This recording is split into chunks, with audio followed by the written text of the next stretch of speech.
O Entrevista Especial recebe hoje Jair Assaf, vereador, já adentrando a sua 6ª legislatura, ou seja, 24 anos, né, de vida pública e aí algumas dezenas de anos de experiência nesse mundo, vereador. Obrigado pela tua presença, obrigado por ter aceito o nosso convite e a gente gostaria de conhecer um pouco mais de Jair Assaf.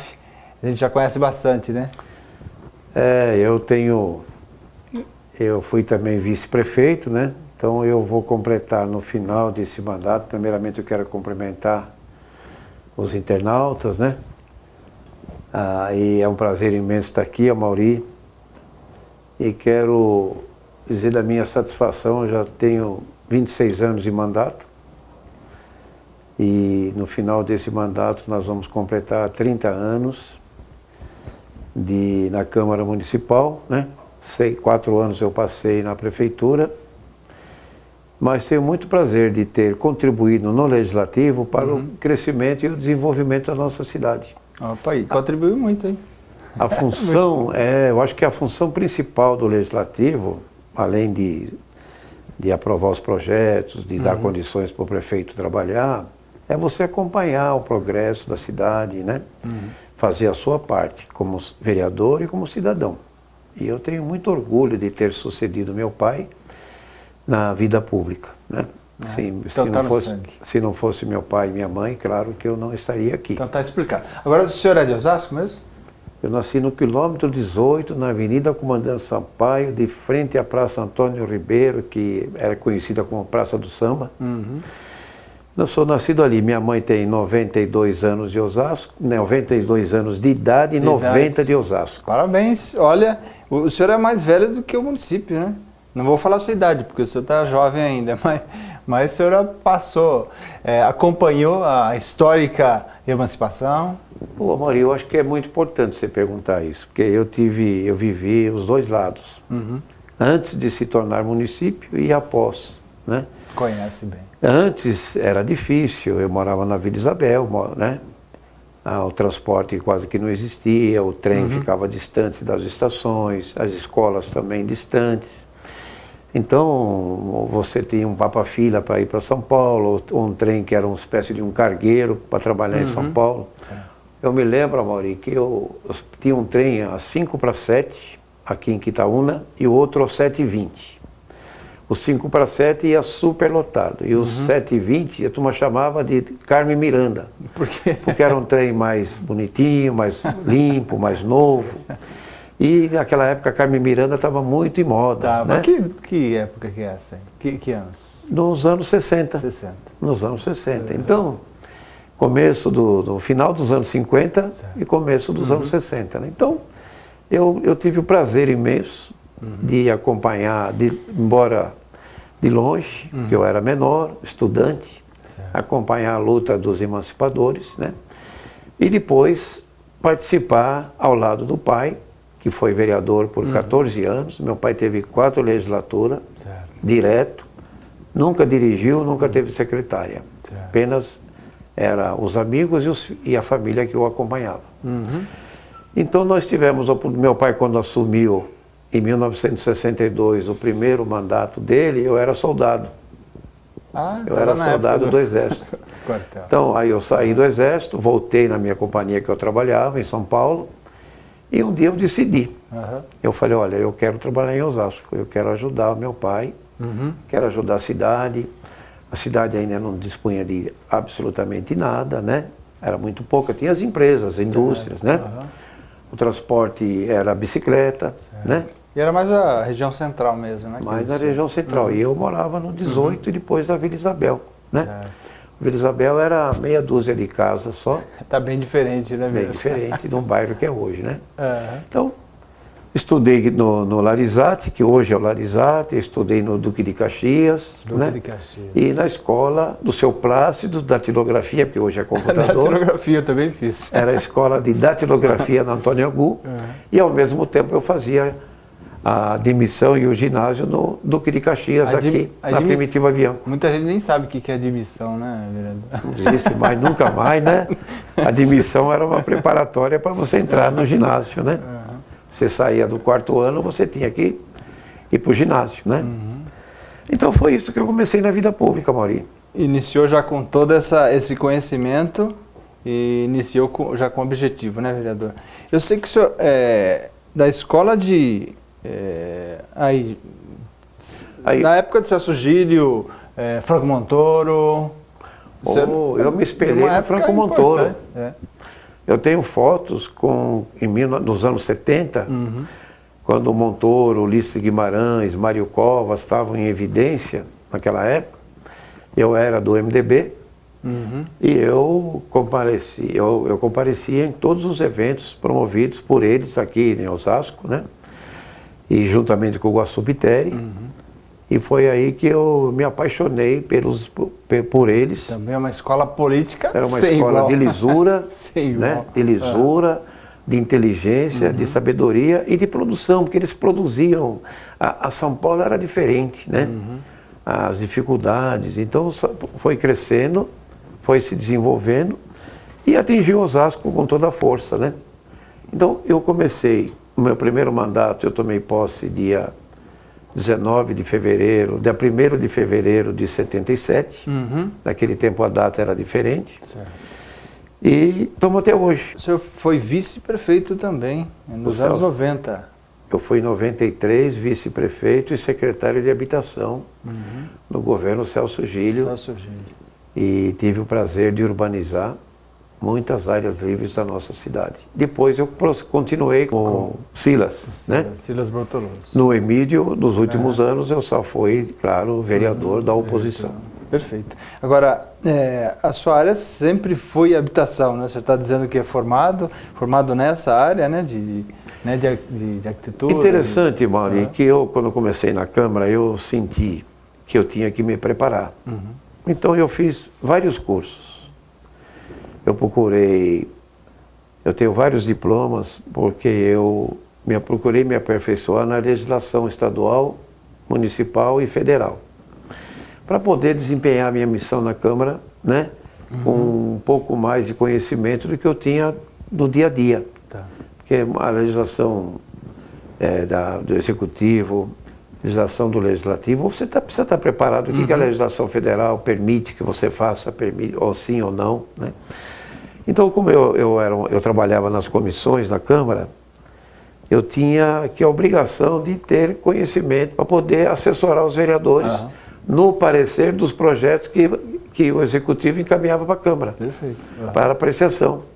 Foi aí que eu comecei a ganhar um pouco de destaque, em razão do conhecimento, daquilo que eu fui me aperfeiçoando. Eu fui ouvindo muitos os conselhos dos políticos mais antigos, fui aprendendo com os assessores, né? Para mim poder ser útil para mim e para a sociedade. Já vamos continuar falando de habitação, porque o senhor foi um marco, né, na história de Osasco, a tua passagem pela habitação. E a gente volta no segundo bloco, continuando falando a respeito desse trabalho do senhor.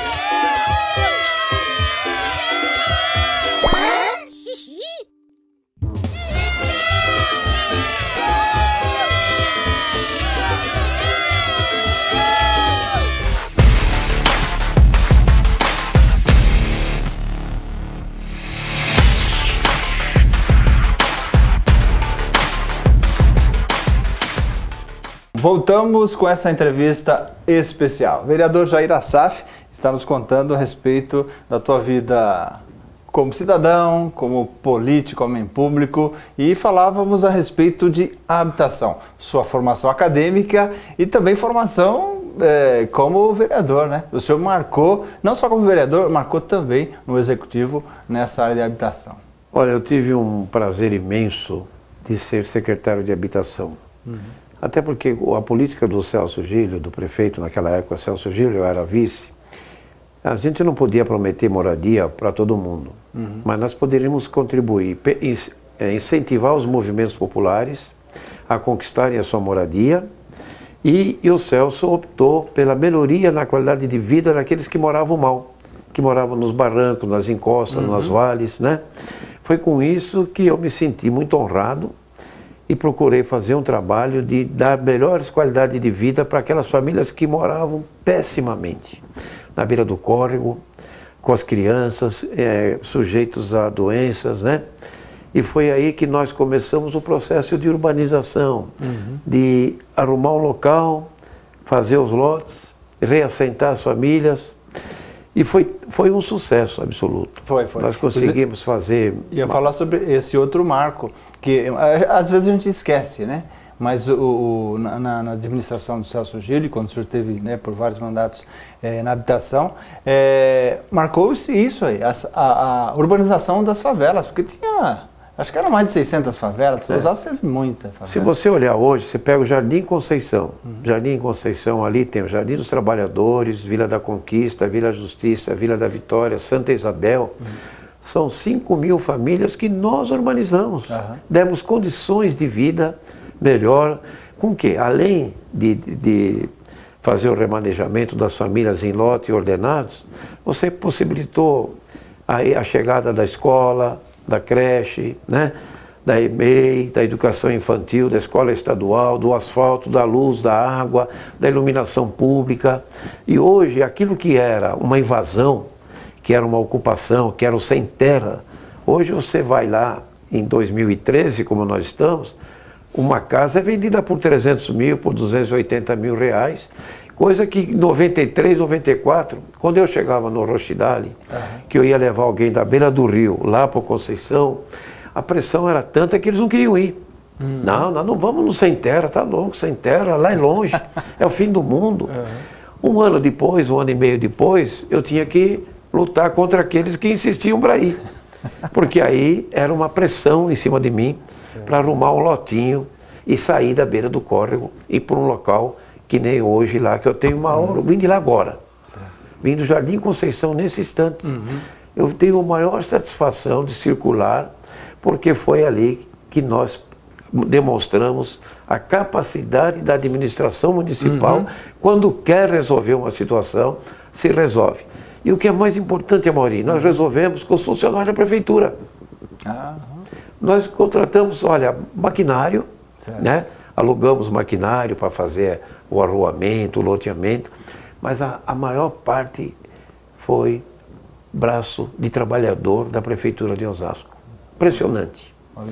Sabe? Então, eu passo hoje no São Pedro, ali em Quitaúna, eu passo na CH, no Helena Maria, eu passo no Novo Osasco, na área U, né? Eu passo na DS, em Quitaúna, ali no São Pedro, eu fico admirado de ver o progresso e o desenvolvimento. Eu passo no Arco-Íris, ao lado do cemitério do Girassol. Então, eu fico admirado de ver, foi só dar um lotinho, tirar do barranco, das encostas, o cidadão, por si só, ele constrói sua moradia. E a autoestima vai lá em cima. Vai lá em cima e não precisa ficar pagando 25 anos. Eu não sou contra a moradia. Conquistada por financiamento público, né? Claro, não sou contra, tem que existir. Mas o bom é você ver uma favela ser transformada em bairro. Isso que é importante para mim. Eu passo hoje, eu tenho satisfação, tenho orgulho. Eu não olha, ninguém me está com o dedo na cara, ninguém me ofende, ninguém me xinga, pelo contrário. Né? A pessoa me recebe muito bem. Agora mesmo eu estava passando numa rua na Vila da Justiça e de repente uma senhora gritou, seu Jair, né?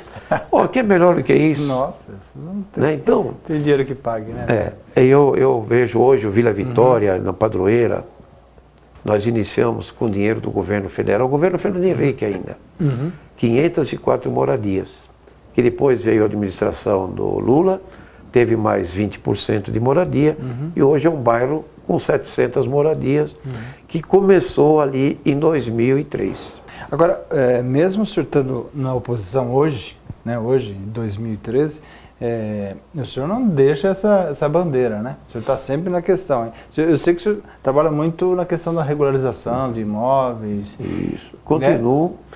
O que eu fiz?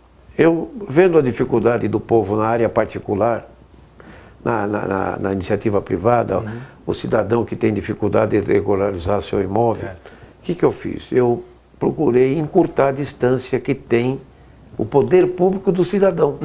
Então eu desmembro o IPTU, eu faço desdobro de lote para poder regularizar, porque o que acontece?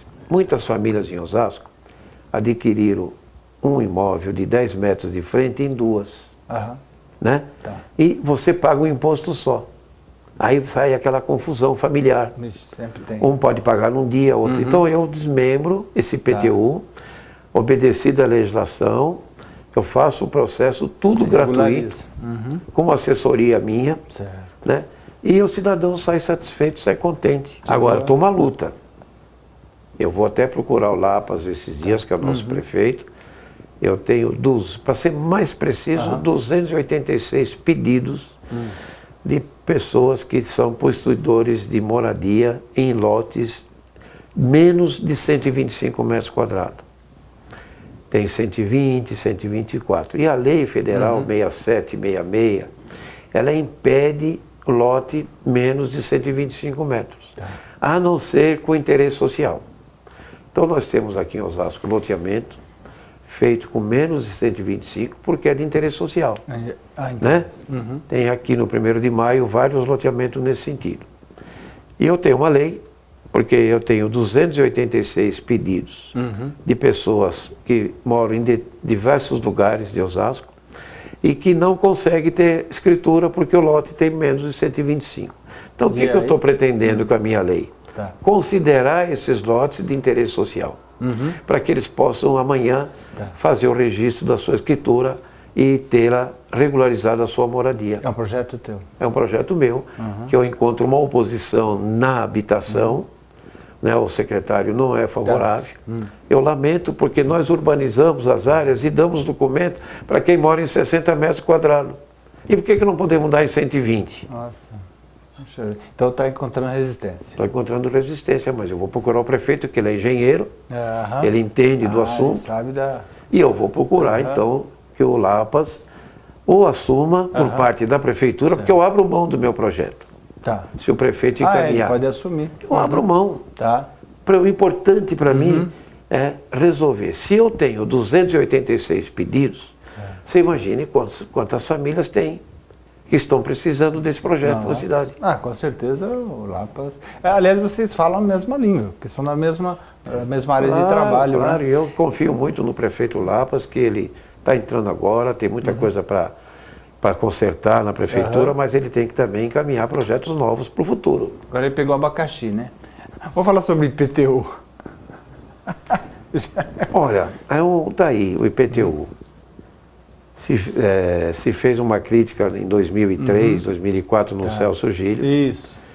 Que a turma alega que ele até perdeu a eleição por causa do IPTU. Eu já ouvi muita gente falar sobre isso. Aí hoje, o Emílio não deixou barato o IPTU, o Emílio deixou elevando o IPTU numa proporção que realmente prejudica a maioria da população, mas esse último aumento, para vigorar em 2013, que eu votei contra em dezembro, porque eu sou favorável de aplicar a inflação, né? Mas o prefeito corrigiu a planta de valores, né?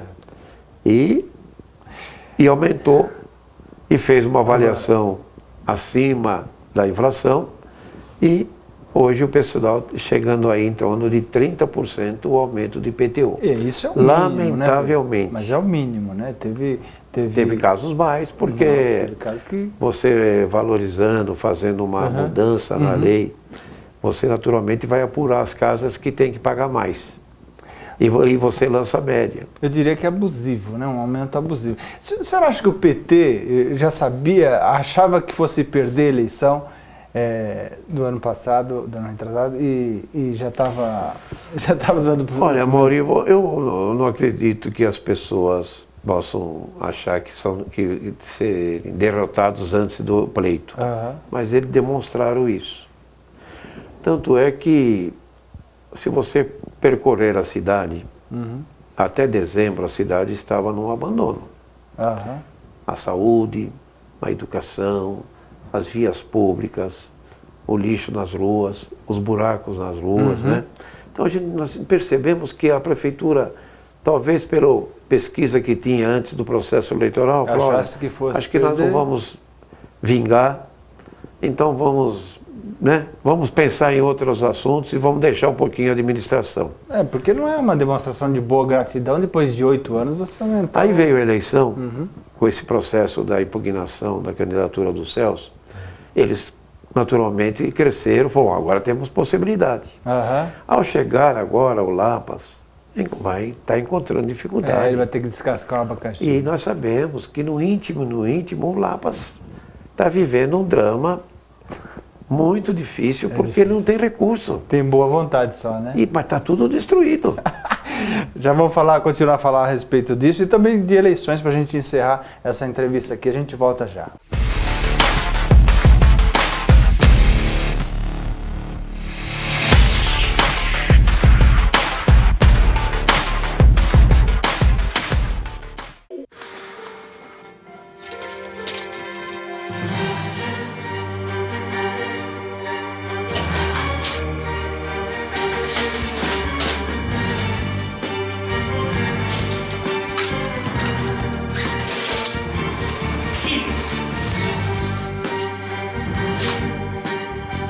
Sua história não precisa ter esse fim, se não tiver esse começo. Nunca experimente o crack. Ele causa dependência e mata.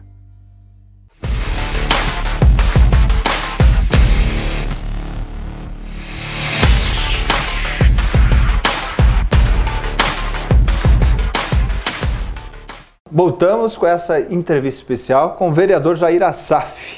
Só de vereança aí, mais de 20 anos, enfim, conhece Osasco como a palma da mão. A gente estava falando a respeito de eleição, acabamos, né, caindo na política e falando de eleição. A última eleição marcou, foi um marco, né, para a história do município e também uma coisa extraordinária em se falando em pesquisa, porque tudo apontava para o PSDB e de repente o PT conseguiu reverter.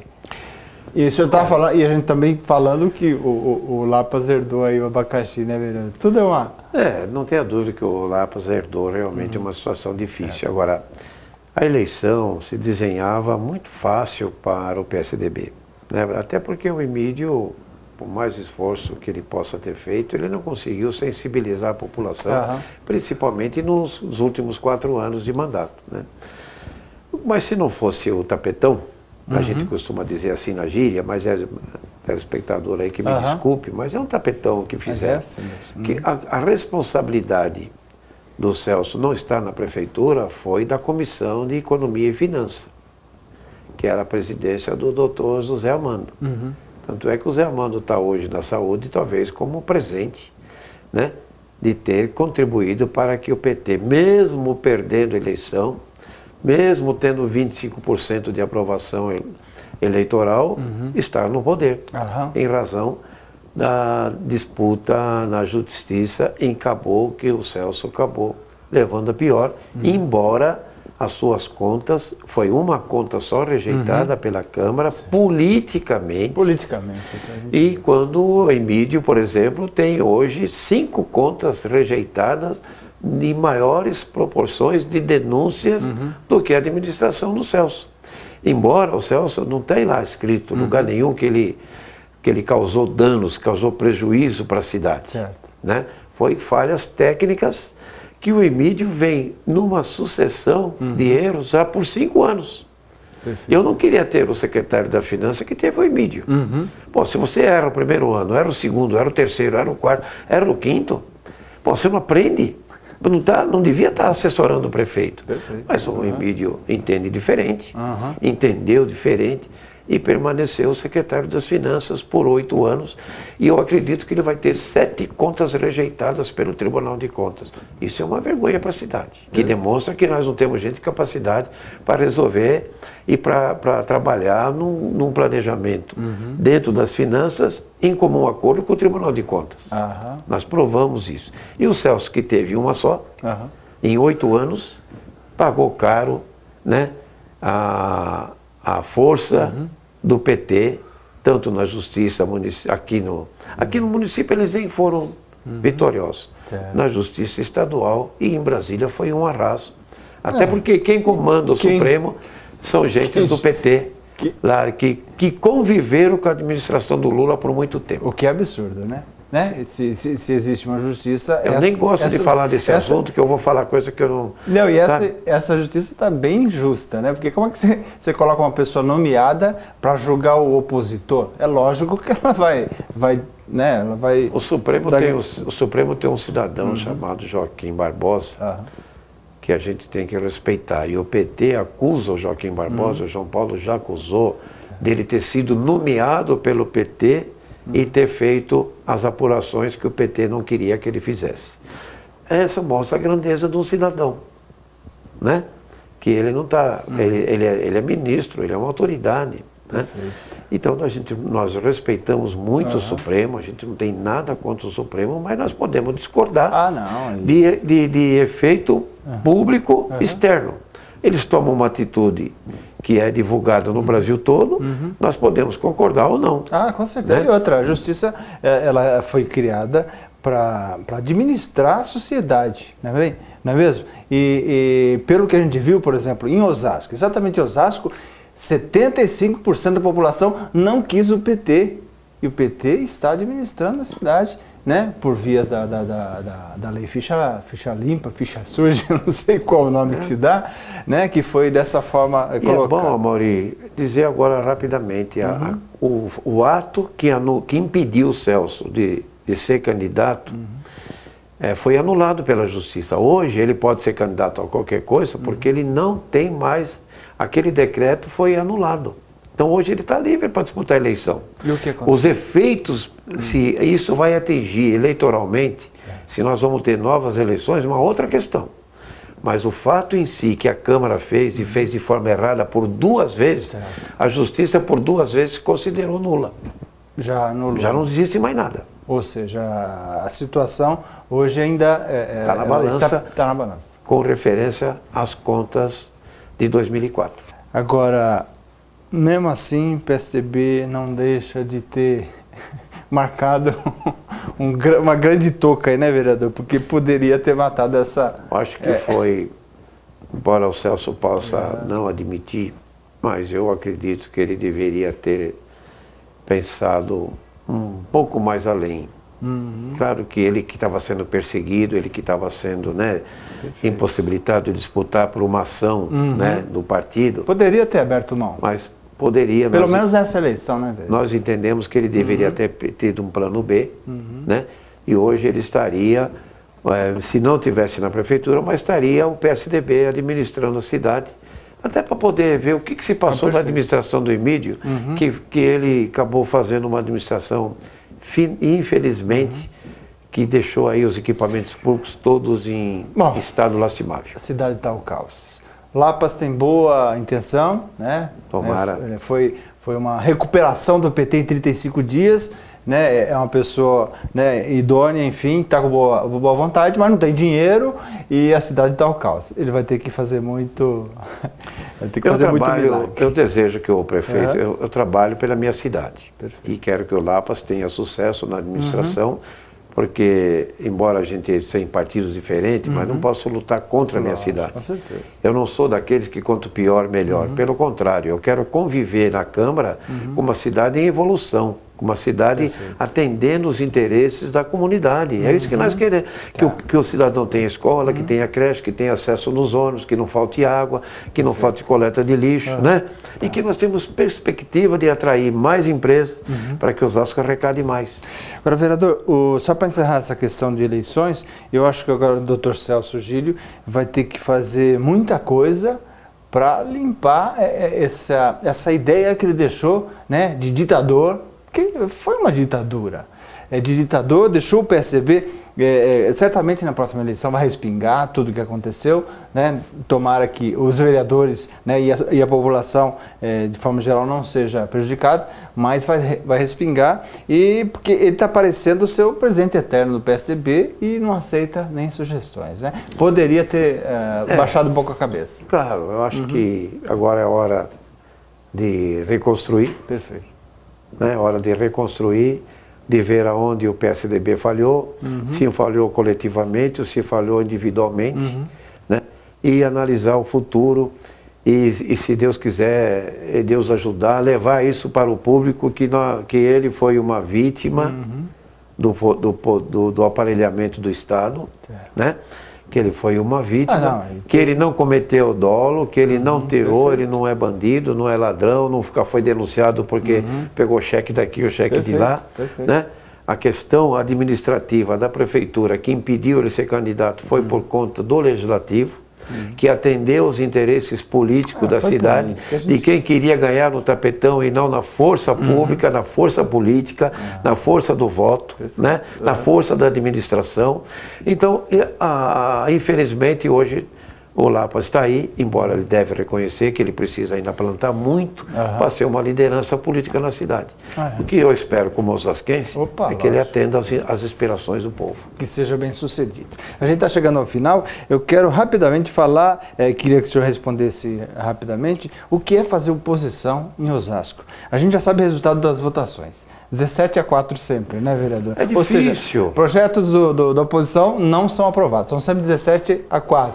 E projetos do executivo, da situação, são todos aprovados por 17-4. É difícil trabalhar com isso. A Câmara está vivendo, nos 8 anos de PT no governo, uma coisa inusitada.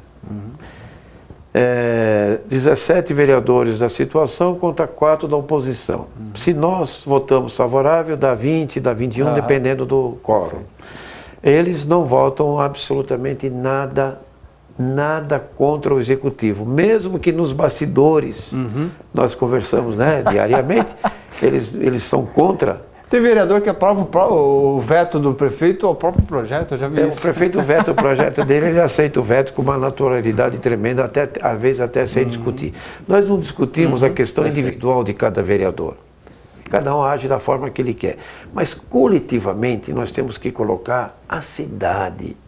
É interesse da cidade, precisa cobrar isso, precisa denunciar, precisa. Ninguém vai fazer uma administração sem saber que está errando em alguns setores. Então, a denúncia da oposição, ela ajuda muito, ela contribui. Ela faz com que o executivo fique em alerta. Nas reuniões de secretariado, o prefeito vai cobrar dos secretários, olha, ouviram isso, ouviram aquela denúncia, ouviram no jornal, como é que se explica isso? Né? Então é importante a participação do Bognar, a participação do De Paula, a participação do André com as denúncias. Isso é importante e pode estar certo uma coisa. A administração pode não concordar no ato, mas quando o cidadão ou o prefeito vai para casa e fala, olha, por que eu estou sendo criticado na Câmara? Vamos fazer uma avaliação. Eu não sou culpado, mas eu herdei. Né? Você herda, você é prefeito, você é sucessor, você herda. Então, vou fazer uma análise, vou reunir o secretariado para prestar atenção nisso, para não acontecer mais aquilo. É isso que nós esperamos, que o prefeito fique em alerta, 24 horas por dia. Olha, a situação ela é boa. Se ela fosse só ótima, o Emílio não saía com baixo ibope.